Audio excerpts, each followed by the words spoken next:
Chinese group stakes billions of naira in Nigeria's solid mineral sector.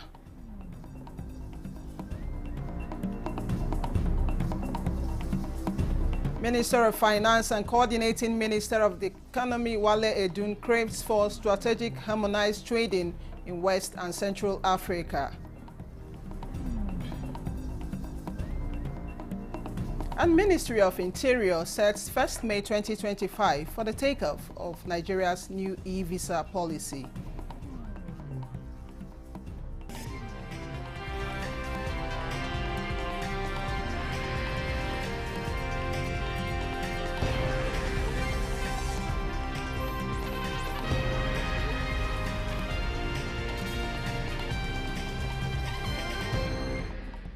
Hello and many thanks for joining us on the news desk at 6 on NTA News 24. We are live in Abuja. I am Chinenye Moyi. We begin from the Senate, where Nigeria's solid minerals sector is attracting more foreign investment as a Chinese group, Zhonghong Cotai, concludes arrangement to invest a startup sum of 800 billion naira. This was disclosed when the delegation of the group from China met with the Senate Committee on Solid Minerals for discussions on the investment plan in line with Nigeria's economic diversification drive through bilateral trade relations.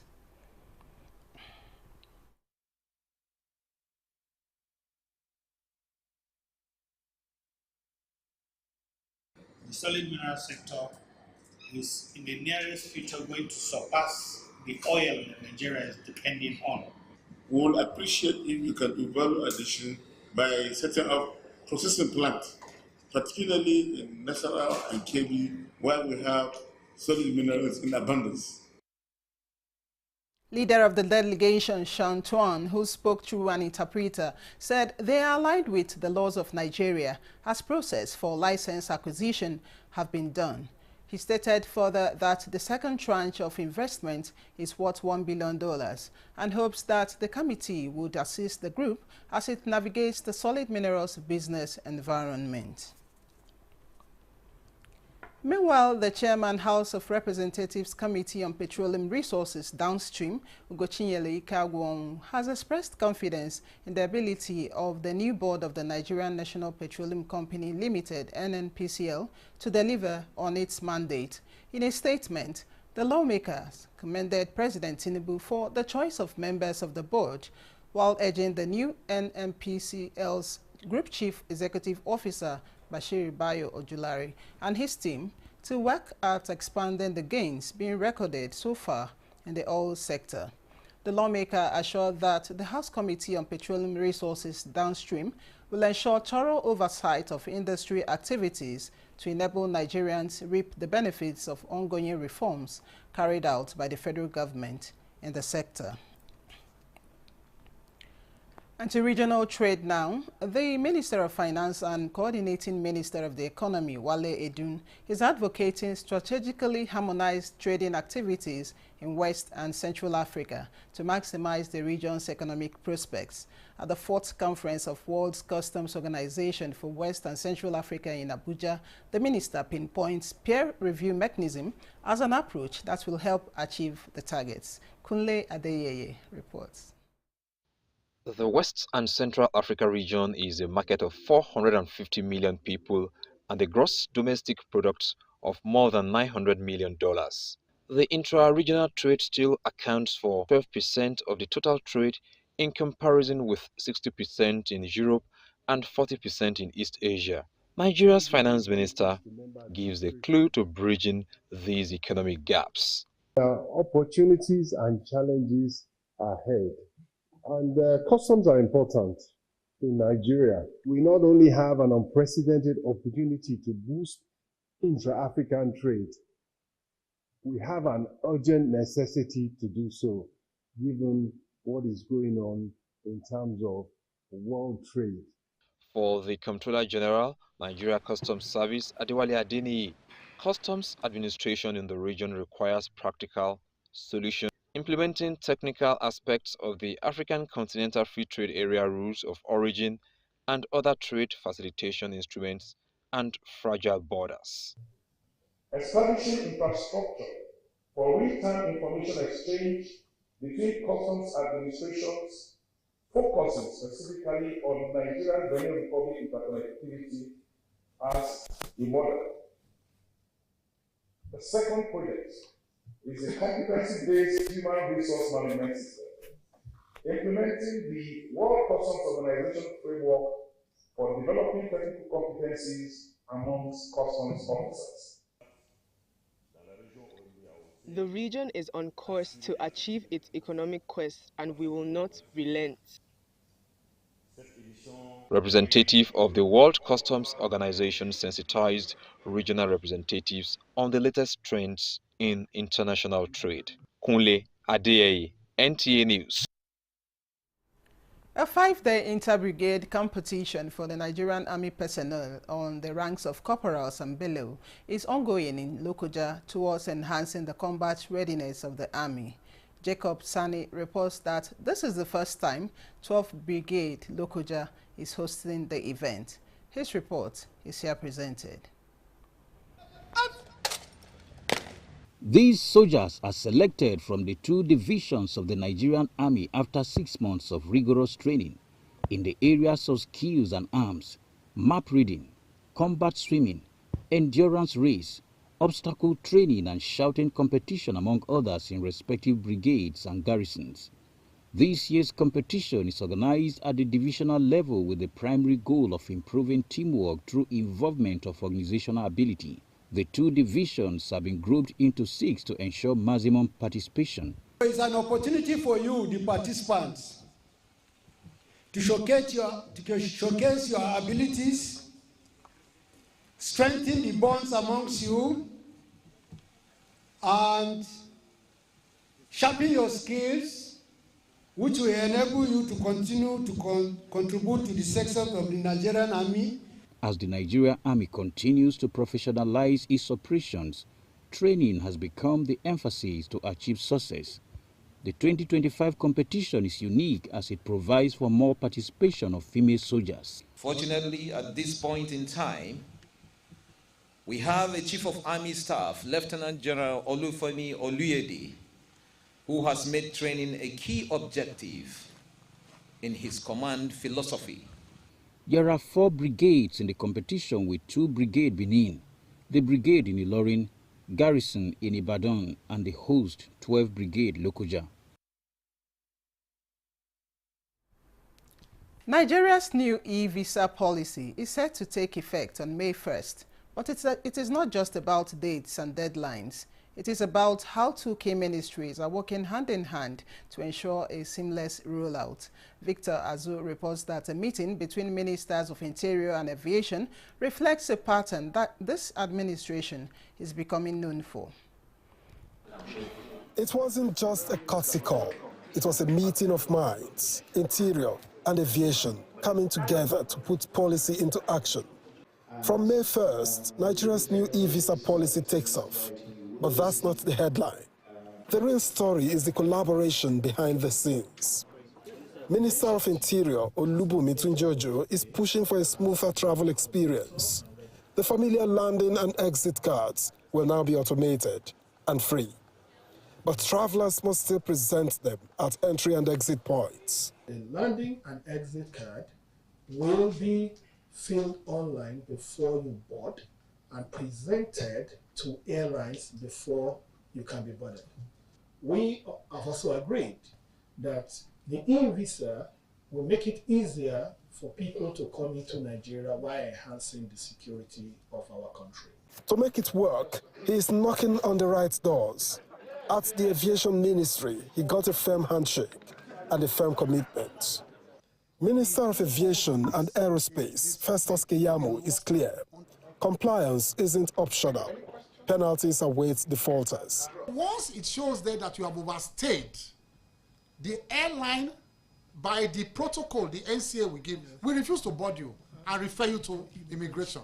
And then they will decide at that point to fine you or blacklist you. It's another proof of a growing pattern. Ministries working together, policies talking to each other. For the Tinubu administration, interministerial synergy isn't a slogan, it's a strategy. In Abuja, Victor Azu, NTA News. Stakeholders in Abuja, like their counterparts in the rest of the world, marked Digital Education Day with a training on leveraging technology for inclusive learning in Nigeria's education sector. Garaba Natala reports. Digital Education Day is a day set aside that takes stock of efforts made in showcasing digital innovation in tertiary institutions. For the academia in Nigeria, it is a day to further explore opportunities for synergy and collaboration with development partners. Concerns identified by participants dwelled on lacking the expertise in rural settlements across the country and many more. How do those technology be deployed without infrastructure? Even if they are deployed, they will not be useful. They will not be useful. We'll be having challenge with the internet, we'll be having challenge with electricity. Today is a good landmark for bridging this gap, and even the electricity and the networks is an infrastructural system. All right, can we know what happens in GM? Speakers unanimously agreed that there is need to address digital divide, ensuring equal opportunities for all learners, both at rural and urban centers. Also, consistency in schools' calendar is another factor affecting future growth, apart from providing affordable training interventions. Partnered with some educational firms, whereby they are able to create a structured curriculum for them from beginners to advanced level. And we don't just leave you at just training, we help you to break into, have a sustainable career path, fresh with internship, get your hands dirty first before you earn the money. I spoke about a partnership that we deployed that enabled us to provide solar-powered tablets to the last mile. These are schools that naturally would have issues around power. These are schools that, you know, on a normal day would have a lot of limitations to their learning experience.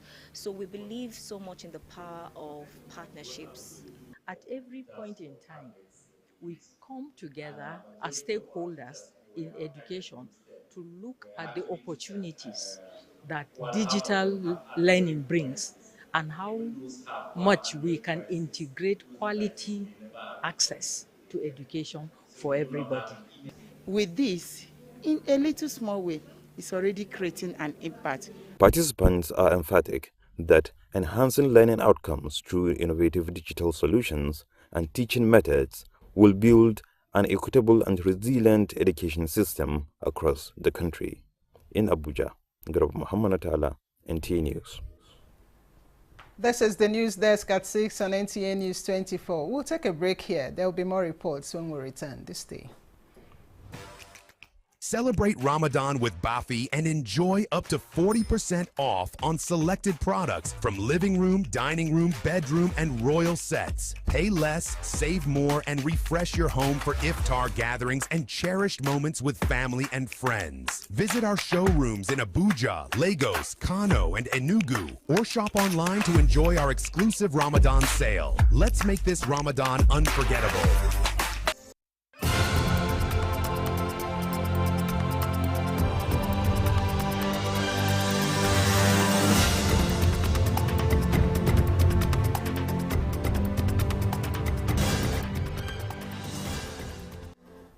Many thanks for staying on.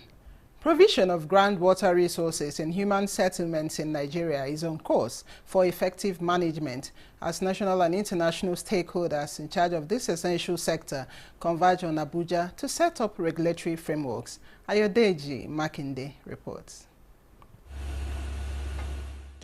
In Nigeria, groundwater, a natural resource beneath the Earth's surface for everyday life, agriculture and industrial growth, has remained largely untapped. Key players, including Federal Ministry of Water Resources, National Water Resource Institute Kaduna, and international partners, including UNESCO, target basement and sedimentary terrains in 9 cities across the country.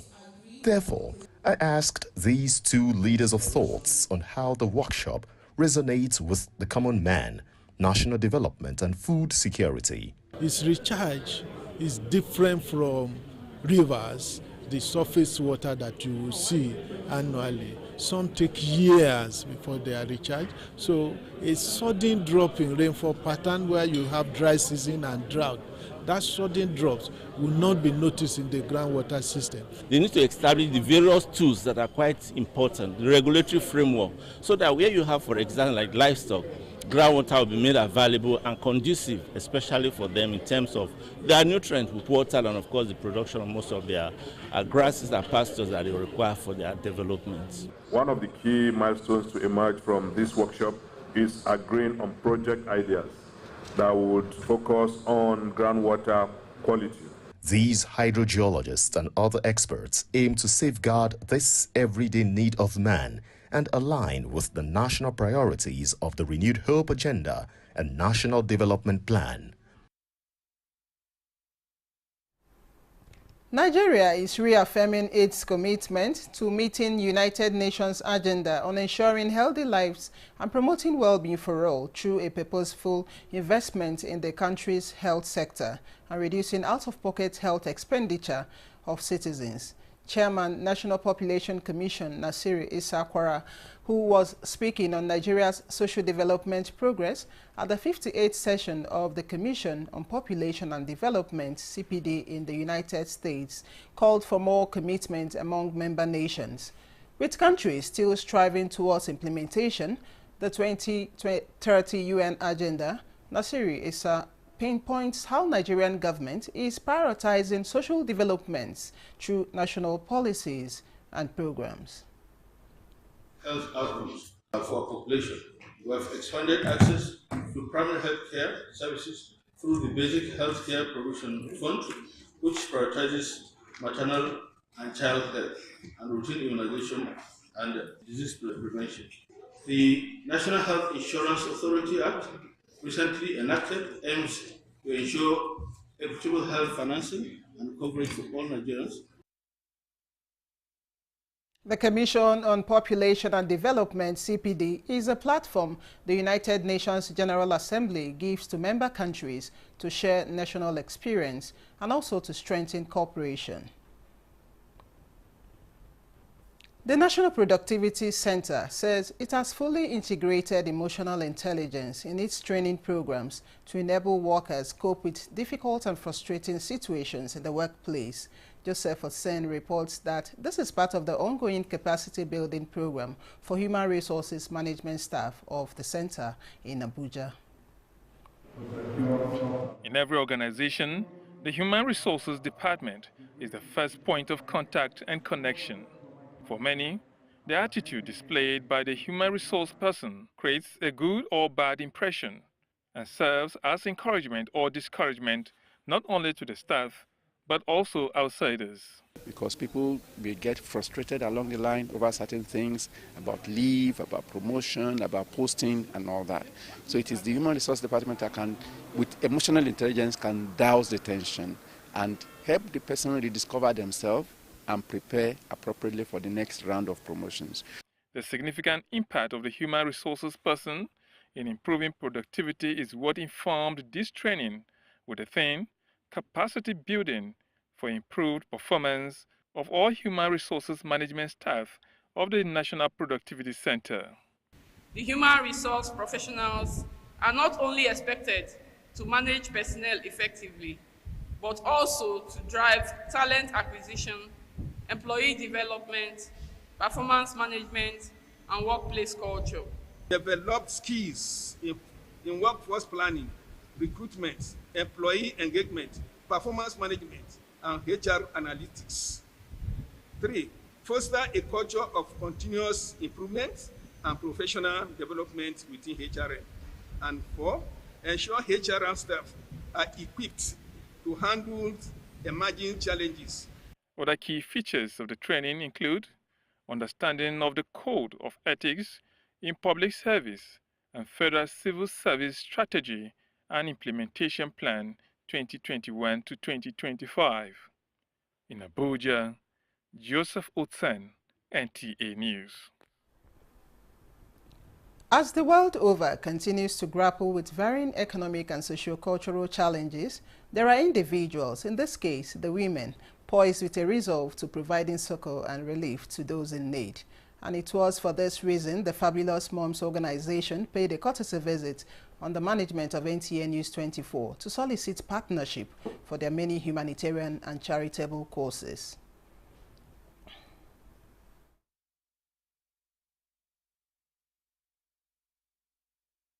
This group comprises of married women with one particular drive and motive, which is to help, to give a helping hand to the needy, to the poor, for charity, to be able to alleviate poverty.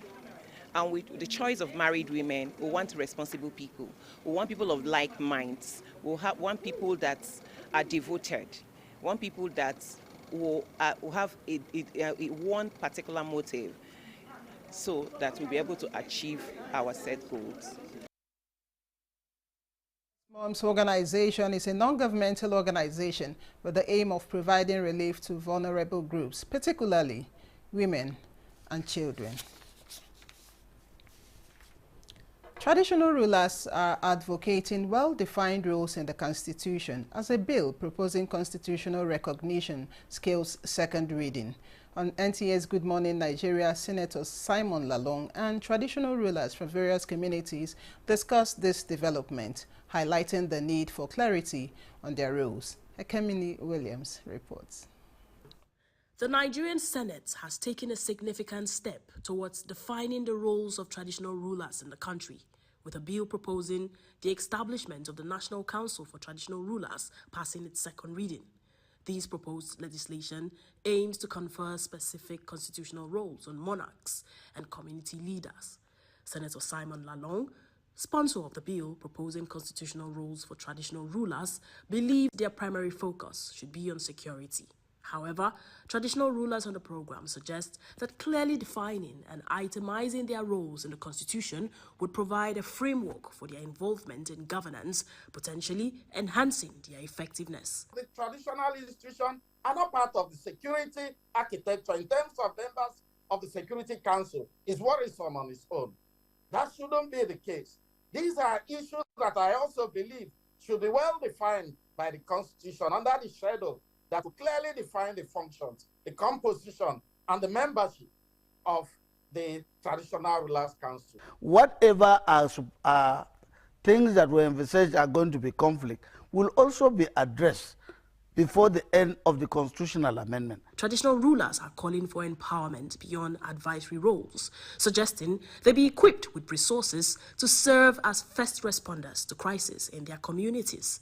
This would enable them to effectively address security concerns and promote community development. They are also urging the National Assembly to address the overwhelming influence of state administrators over traditional institutions, promoting autonomy and cooperation. And the traditional rule live in the community. And so when they come to you to say there is crisis in your community, what are you able to do? By the end of the day, today, the most the traditional ruler can do is to provide some intelligence, provide some advisory. What if the traditional ruler is able, before government mobilize their resources and all that, to at least do what we call the first attempt at quelling the crisis? If he has some role, if he's able to mobilize resources. We don't want a situation whereby a governor will wake up and just say, because you did not support my political party, or because you didn't support me during the campaign, I'm going to remove you and I'm going to put somebody that has actually assisted us in the campaign. Now we have measured the success that when you allow the communities to put out their kings without interference of politicians, it becomes safe. They are encouraging people to attend the public hearing and voice their backing to help ensure the bill's successful passage. In Abuja, Ekemini Williams, NTA News. Renaissance Africa Energy Company Limited, the new owners of Shell Petroleum Development Company, SPDC, led by its Managing Director, Dr. Tony Atta, has visited National Oil Spill Detection and Remediation Agency, NOSDRA, on its very first courtesy visit since the indigenous company acquired Shell. The visit is to concretize relationships and synergize on energy security. The MD Renaissance Africa Energy Company Limited, Dr. Tony Atta, reaffirmed that the 40% non-access to energy situation of Nigeria is about to change and called for sustainable collaboration by Nigeria. We are Renaissance. We are purely Nigerian, and we're proudly so. Sort of said, show me that country whose economy is buoyant and is energy poor. So it's about energy security, energy poverty, and that is what Renaissance is really working to try and reset the narrative.